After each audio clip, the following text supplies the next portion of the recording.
Hello दोस्तों, स्वागत है आपका फिर से हमारे यूट्यूब चैनल रोजगार विद गाजियाबाद में।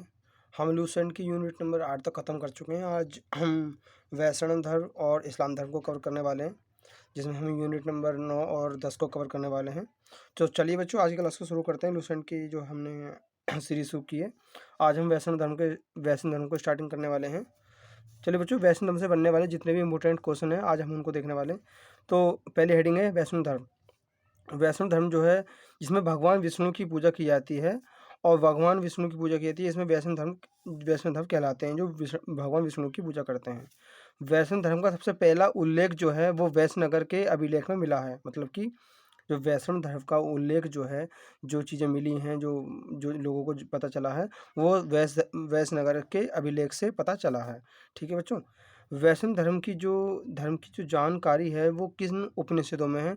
तो वैष्णव धर्म की जो जानकारी है वो उपनिषदों से मिली है, जो कि उपनिषदों की जो संख्या है लगभग 108 है।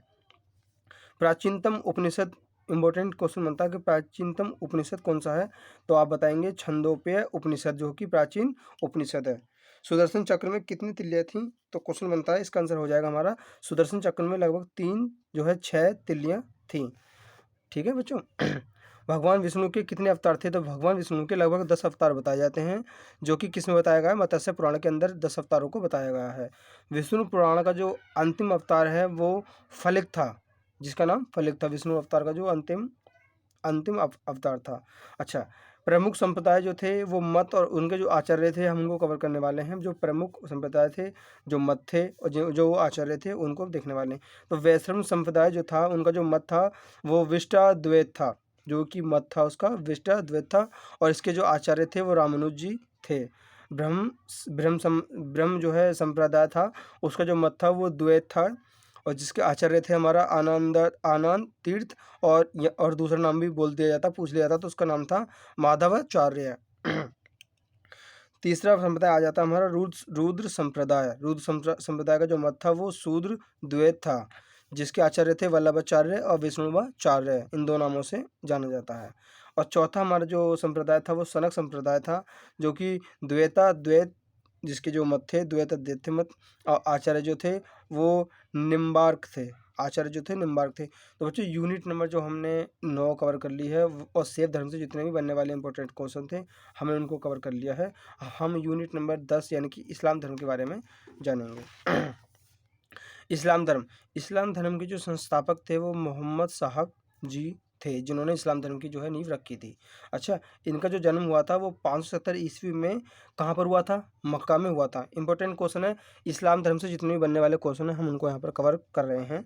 ठीक है बच्चों, और इनकी जो मोहम्मद साहब जी थे, जिन्होंने इस्लाम धर्म की जो है नींव रखी थी, उनकी माता का नाम जो अमीना था, और इनके जो पिता थे उनका नाम अब्दुल्ला था। अच्छा, जो मोहम्मद साहब की बेगम थी उनका नाम क्या था? पूछ लिया जाता। तो उनकी बेगम का नाम खदीजा था, जो कि एक विधवा थी। अच्छा, लगभग 25 वर्ष की अवस्था में मोहम्मद साहब का विवाह हो गया था, किससे? इससे खदीजा जी से हो गया था, जो कि विधवा थी। अच्छा, मोहम्मद साहब जी की एक पुत्री थी, शादी के बाद इनकी पुत्री हुई, उस पुत्री का नाम फातिमा था, जिनका नाम फातिमा रखा गया था। अच्छा, इस पुत्री की जिससे शादी करी गई थी, उनका नाम जो कि मोहम्मद साहब के दामाद कहलाएंगे, जिनकी पुत्री से शादी हो जाएगी इसकी, तो उनका नाम अली था। और मोहम्मद साहब के जो जीवन चरित्र के बारे में जिसने लिखा है वो इब्न इसाक जी ने लिखा है। किसके बारे में? जो मोहम्मद साहब जी के बारे में बताया है वो इब्न इसाक जी ने जो है बताया है। अच्छा, इनका जो प्रमुख ग्रंथ है वो कुरान है, और किस भाषा में है? अरबी भाषा में है। और किस लिपि में है? ये भी पूछ लिया जाता है। तो जो है फारसी लिपि में है, जो इनकी जो भाषा थी अरबी में थी, और जो ग्रंथ है कुरान में है। चलो नेक्स्ट देखते हैं बच्चों, अगले क्वेश्चन पर आते हैं।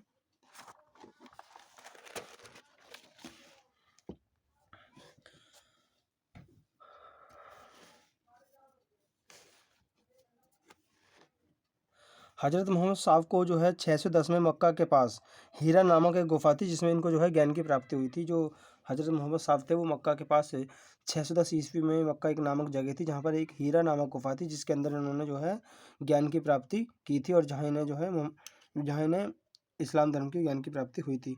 और 622 ईस्वी में मक्का से मदीना की यात्रा, यानी कि जो ये मक्का से मदीना तक चल कर गए थे, इस यात्रा को मुस्लिम संवत यानी कि हिजरी संवत कहलाता है।